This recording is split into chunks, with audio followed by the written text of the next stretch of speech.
Allora, abbiamo veramente pochi minuti, però io vorrei che ognuno tirasse un po' le file di quanto abbiamo detto. Partiamo ovviamente dal consigliere Berti, che è stato preso anche in causa, lei poi lavora in commissione quinta, per cui ha anche titolo di esprimersi portavoce delle istanze del territorio. Ma prima si è parlato, mi dispiace che non ci sia il Presidente Boron per replicare, ma comunque i punti sono: se il risparmio, se la motivazione che viene adotta è un risparmio di 50 milioni di euro, io vorrei ricordare che la Regione Veneto ha da 2 anni in vendita immobili per quasi 80 milioni di euro e non per questo è caduto il governo, sono state fatte rivoluzioni, quindi insomma i soldi, se si vuole andare a recuperarli, ci sono già moltissimi, questo è il primo esempio che mi viene in mente per andare a recuperarli, quindi non è questa la scusa buona, tanto più che parlando con i tecnici di cui stavamo discutendo prima, sono andato fisicamente in tutti gli uffici competenti e la questione invece relativa agli acquisti unici già esiste, ma ripeto, non viene utilizzato. C'è un ufficio, sono 7 persone in un ufficio e questo ufficio non funziona. Ma forse perché non ha poteri, perché spiegava, certo, come in Italia allora, bisogna sempre avere i poteri per poter fare qualcosa. Ma se noi dobbiamo ragionare proprio nel tipico modo del burocrate italiano, che per risolvere un problema crea un altro problema, o per risolvere un modulo crea un altro modulo, o per far funzionare una struttura crea un'altra struttura, io sono di direzione di pensiero completamente opposto e diverso. Dobbiamo semplificare, o meglio far funzionare quello che già esiste. Questi sono temi fondamentali, perché se vogliamo creare queste strutture solo per dare un contentino delle persone o solo per portare avanti degli interessi appunto di un'esternalizzazione, di una gestione diretta di quello che è il denaro pubblico, io dico no, senza se e senza ma. Chiarissimo. Ferraresso.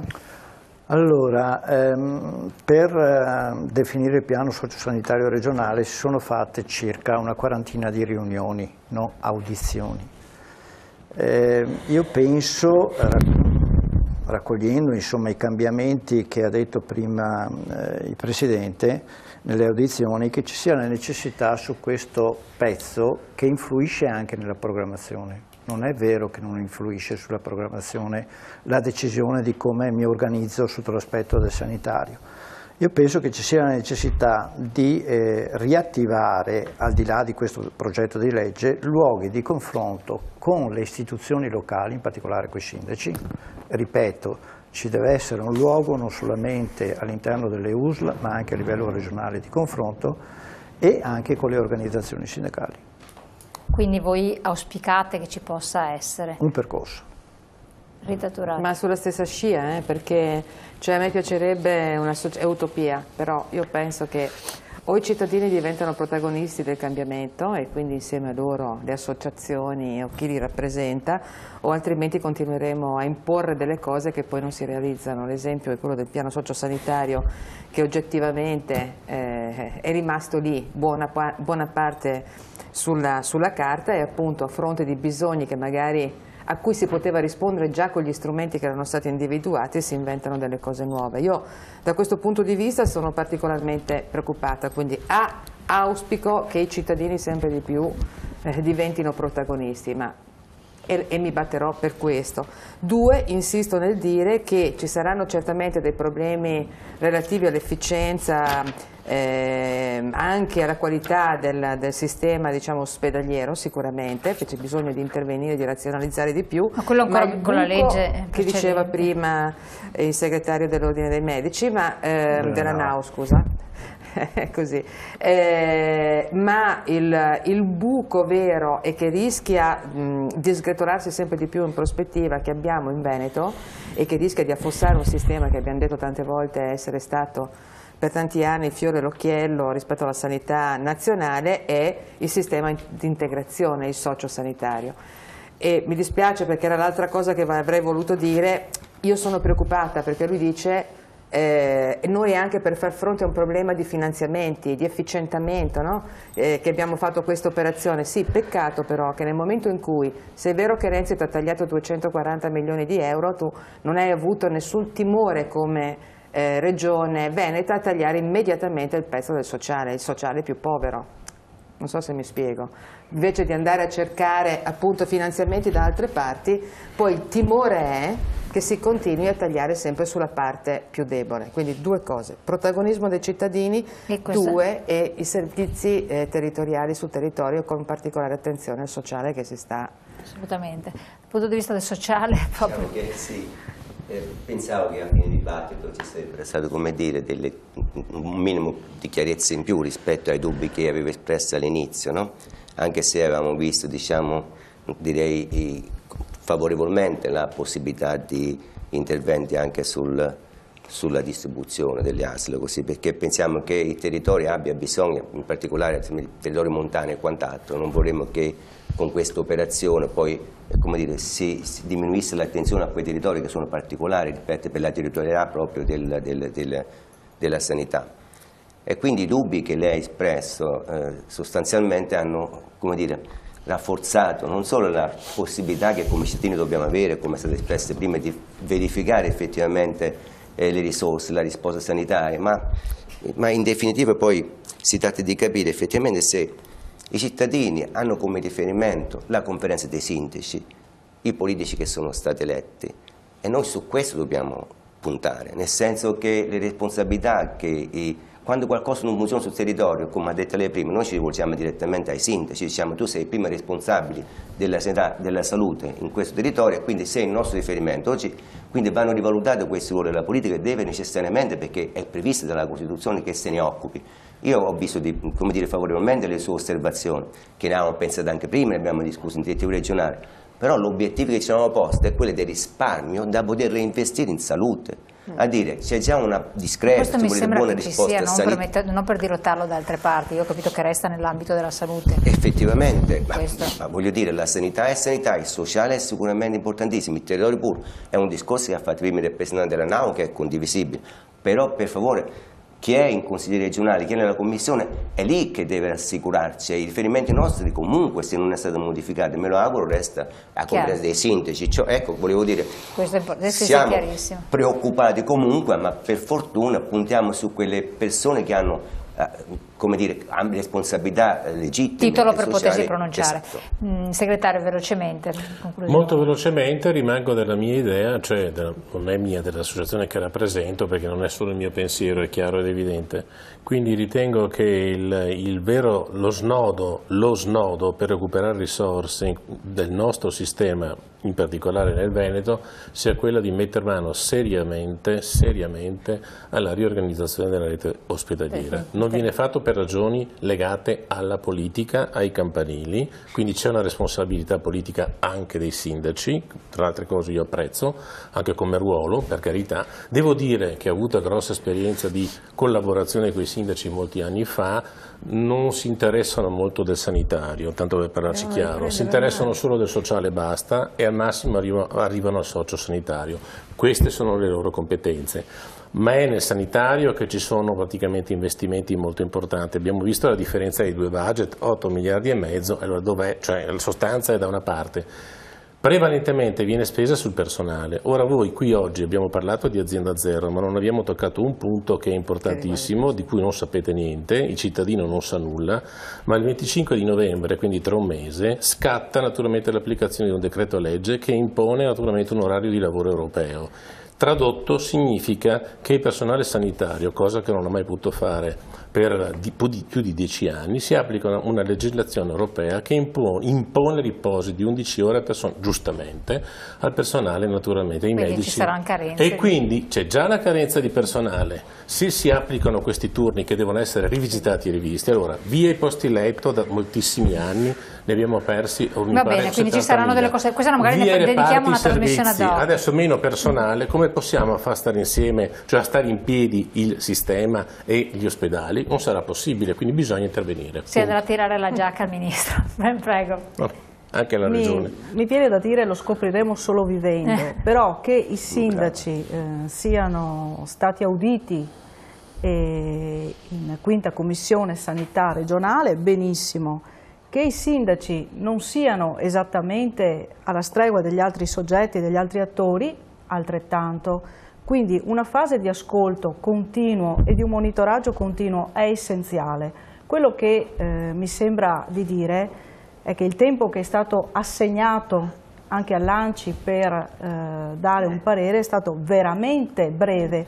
Ci troviamo di fronte a un decreto legge, tra virgolette, quasi in un certo senso. Stasera il Presidente ha rassicurato su alcune questioni che stanno molto a cuore ai sindaci. Tra l'altro, quando diminuiscono i posti letto, queste persone che sono poi dimissionate precocemente e che hanno bisogno diventano assolutamente sul territorio, che a volte non hanno una rete familiare, si rivolgono dove? Nel comune, nei servizi sociali dei comuni. Quindi al di là della quota che la regione destina, c'è la quota che ciascun comune compatibilmente con le sue risorse finanziarie riesce a destinare, e che in questi anni è stata la quota maggiore. I comuni con i tagli hanno fatto meno investimenti di spese in conto capitale, ma sulle spese correnti hanno destinato cifre crescenti al sociale.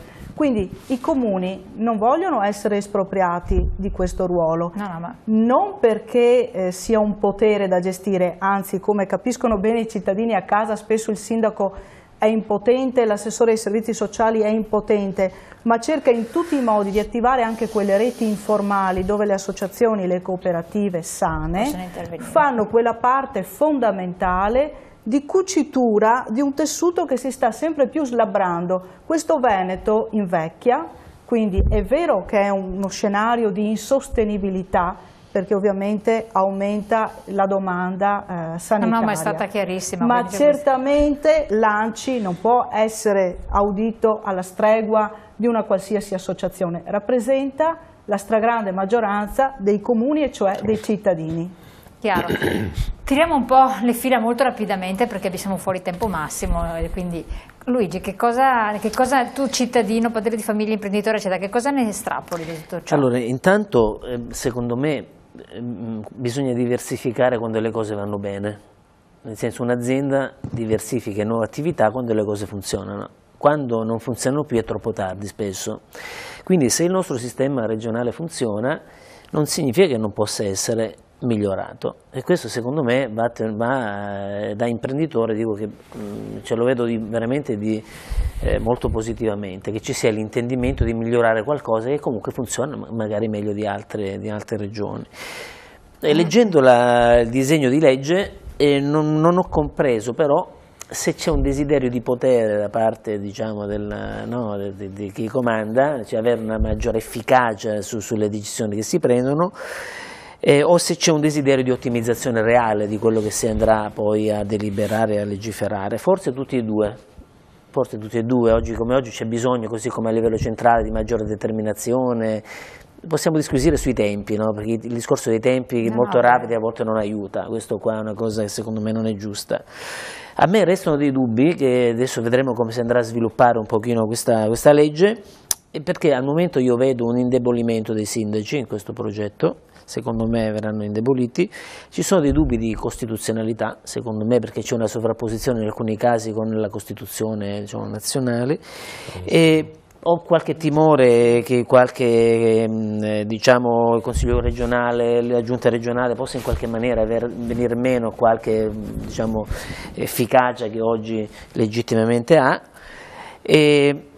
Ecco, quello che mi ha sorpreso è che non è emerso, almeno così come veniva detto, un reale piano di fattibilità, perché quando si fa una cosa, anche il nostro statuto regionale indica che qualsiasi cosa che viene proposta deve avere un piano di fattibilità, quindi i numeri poi alla fine sono importanti. Quindi un'indagine ancora. È quello, come dicevo prima, che mi lascia un po', e sono i tempi, quando sono molto rapidi non si fa in tempo a consultarsi, a dialogare con le parti sociali, queste sono le cose, però vedremo un po' come viene sviluppata adesso in queste settimane questa legge, la seguiremo e vedremo che direzione prende. Assolutamente. Sì, deve dire qualcosa Alberto? No, guardi, perché siamo in sì, la questione che è stata toccata non posso che condividerla, perché quando si tratta di andare a modificare quello che è l'argomento principe e principale della regione, quindi appunto il 70% del bilancio, la salute dei cittadini, e questo viene fatto con un atto d'imperio e soprattutto viene fatto con una fretta assolutamente ingiustificata,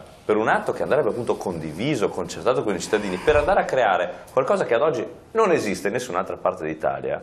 Non capiamo come sia possibile andare avanti a colpi di maggioranza tanto quanto come fa il governo centrale, tanto Io stavo criticato dicendo, però allo stesso è la modo coppia, cioè il governo centrale fa lo stesso. Quindi la trovo strumentale. Allora, o si è veramente contrari al metodo imperativo a colpi di maggioranza, oppure lo si fa solamente in maniera strumentale. Allora a questo punto vedremo come andranno le cose. Io vi ringrazio di essere stati qui presenti, siete stati molto molto importanti tutti per capire, per dare una spiegazione al meccanismo che, come diceva la nonna di Jacopo Berti, che però esprimeva un pensiero che abbiamo ritrovato, non è una struttura sostanzialmente fisica, concreta, ma avrebbe un ruolo amministrativo, e vediamo di che tipo di poteri. Grazie a voi di essere stati qui con noi. Adesso io vi lascio a un'informazione interessante per le famiglie, per i bambini, per essere supportati nel tempo libero, per essere supportati anche nello studio da un'azienda che fa parte di Eurointerim, del gruppo Eurointerim, quindi vediamoli insieme. Grazie ancora, buonanotte, noi ci vediamo domani. Grazie.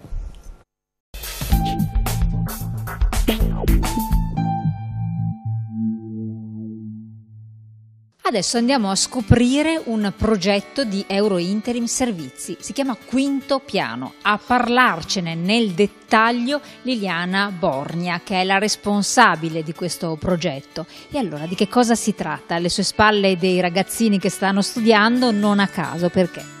Allora, il progetto Quinto Piano nasce all'incirca 2 anni e mezzo fa, quasi 3 ormai, proprio dall'esigenza di occuparci anche dei ragazzi un pochino più piccoli.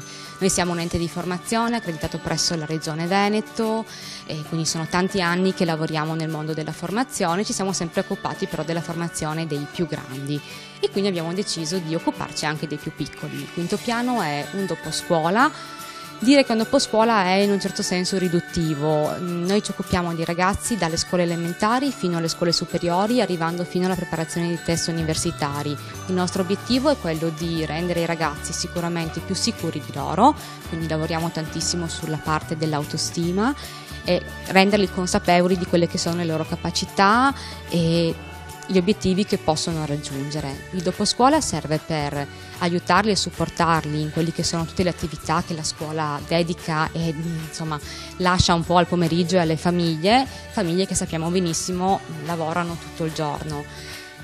Quinto Piano serve proprio a questo, a supportare le famiglie e i ragazzi durante l'attività pomeridiana, in modo da lasciarli liberi poi nel resto della loro giornata di poter svolgere le loro attività sportive, ricreative e godersi in santa pace la famiglia quando la sera si torna a casa, senza trovarsi alle 8 di sera a dover preparare la cena, completare le espressioni, piuttosto che preparare l'interrogazione su Carlo Magno, quindi insomma creare un clima sicuramente più sereno, non solo per i ragazzi ma anche per le famiglie che devono appunto affrontare con i loro figli il percorso delle scuole. Oltre alla parte della parte di supporto allo studio per quanto riguarda il doposcuola, abbiamo anche poi la classica parte delle ripetizioni. Quindi abbiamo un problemino, insomma, magari che ne so, con la matematica, il latino, il greco, l'inglese, ecco che sicuramente qualche ora dedicata esclusivamente al ragazzo in modalità one-to-one può sicuramente essere utile a ritrovare un attimo magari quella fiducia e quella sicurezza nell'affrontare il compito in classe piuttosto che l'interrogazione e arrivare sicuramente a dei risultati che sono ottimali. Al momento appunto insomma i risultati sono positivi, i ragazzi e i genitori sono contenti, quindi ecco diciamo che ci stiamo muovendo nella direzione giusta. I ragazzi non sono, e anche i bambini non sono mai da soli, ma sempre supportati da personale qualificato ed esperto. Per quanto tempo nel pomeriggio, nei momenti della loro libertà dalla scuola e dalla famiglia? Allora, noi cerchiamo di creare sempre un servizio che sia fatto su misura sul ragazzo con il quale dobbiamo andare a lavorare. Quindi ovvio che in base a quelli che sono gli impegni di questi ragazzi, quindi le attività sportive piuttosto che ricreative, si va a creare proprio un vestito fatto su misura, quindi si va dai 2 ai 3 pomeriggi durante la settimana, almeno diciamo le 2 ore sono ecco, il minimo che ci permette di lavorare effettivamente portando a casa dei risultati che abbiano effettivamente un successo positivo. I ragazzi non sono mai soli, nelle ripetizioni si lavora proprio appunto nel one-to-one e quindi appunto vengono seguiti per tutta la durata dell'incontro. Per quanto riguarda il momento dell'aula studio è un momento nel quale noi monitoriamo comunque l'attività dei ragazzi. Il nostro obiettivo è quello di renderli autonomi, quindi a parte un iniziale accompagnamento nel quale appunto consultiamo con loro il diario, decidiamo un po' una scaletta di quello che deve essere la distribuzione del lavoro nelle 2 ore che abbiamo a disposizione, loro devono poi in autonomia organizzarsi e gestirsi il tempo, ovviamente sempre supportati da noi, in modo che appena sopraggiunge un problema o comunque insomma un piccolo intoppo magari durante l'esercizio di matematica piuttosto che insomma durante qualsiasi altro tipo di attività didattica, ecco che subito hanno un tutor che può tranquillamente rassicurarli e risolvere un problema proprio per evitare che questo problema diventi un macigno. È un sassolino che viene presto insomma eliminato. E dove possiamo trovare informazioni sul web? Abbiamo il sito www.quintopiano.it. Perfetto, insomma per la tranquillità delle famiglie, per avere dei giovani più consapevoli e supportati anche nello studio e nelle ore pomeridiane quando altrimenti magari sarebbero da soli, la soluzione è Quinto Piano, un progetto di Eurointerim Servizi.